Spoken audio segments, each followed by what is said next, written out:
I was about to say, thank God I shaved my head. Three things, Lucha: context, culture, and courage. Context: understand where you are as a young professional, the environment you find yourself in, and the challenges you're going to be faced with, because that's your reality. Culture: try and fit in when you need to. Learn what the organization is about and work with the organization at the times that you need to.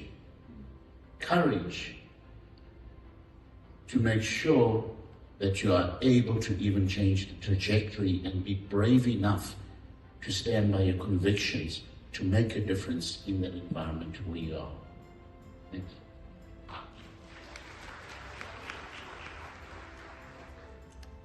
Brunswick did a survey last year where we were asking young professionals whether they are willing to stay in the industry and whether the industry will really still exist in like 10, 50, 100 years from now, and what it would take for them to stay. And so that discussion is pretty much what we're going to have today, what it takes for you guys to stay, what it means to future-proof your careers.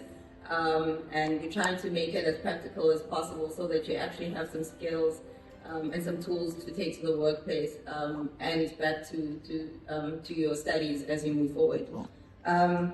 Okay, we'll open for Q&A at the end so that we can interact with you guys. I'll start with you, Mustak.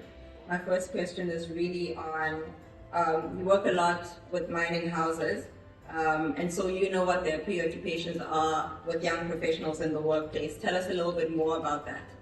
Yeah, thank you very much, and firstly, thank you for having me on the panel. At least the chair actually can say he's been here. And yeah, it's great to see such a full house.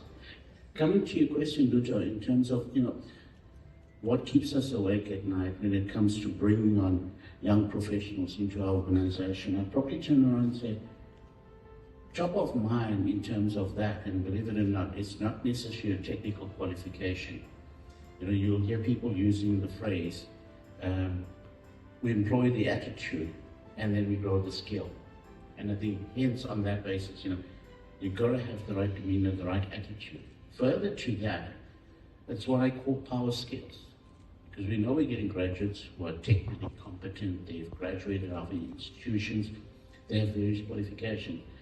But we also look at power skills. And do they have all the power skills? Now, what do I mean by power skills? And many of you, I know you've got your cell phones in front of you and you're typing away furiously. When you have an opportunity to go and type up the WEF top 10 critical skills required for the world of employment, and you'll see those power skills that are there around conflict management, negotiation, problem solving, decision making. Those are absolutely key.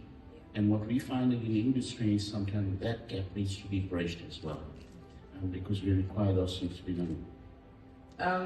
Just to extend a bit on that question, sorry, Mustak, do we have, if those are the type of skills we need in the industry, I would imagine you find out once you're in the workplace. Are there mentors in the workplace? Where do we find them? How do we identify the ones who are open to actually mentorship? Most definitely, and I was going to come to how can you then start accessing that capability and acquiring that kind of competence and ability to make decisions, innovate, negotiate. So yes, you do have mentors within the workplace.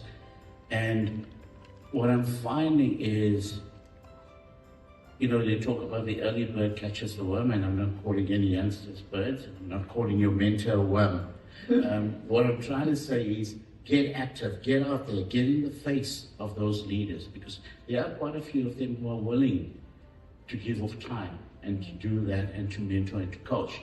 So if you're not visible, if you're not known, if you're not putting yourself out there, it's going to become very difficult to find yourself a proper mentor and coach.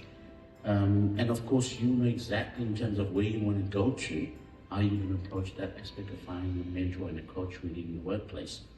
The thing before I forget was to also talk about what are some of the other things that keep us awake at night. Trust me, we do lose sleep about the fact that we've got a huge challenge, not just in South Africa, but in Africa. by 2030, when we look at the number of youth that will possibly be unemployed, should we not get the economic trajectory right and so growing the economy? And those are the things that keep us awake at night. But I'd like to think, as much as it keeps us awake at night, we think about the opportunities that lay therein. We've got the youngest continent.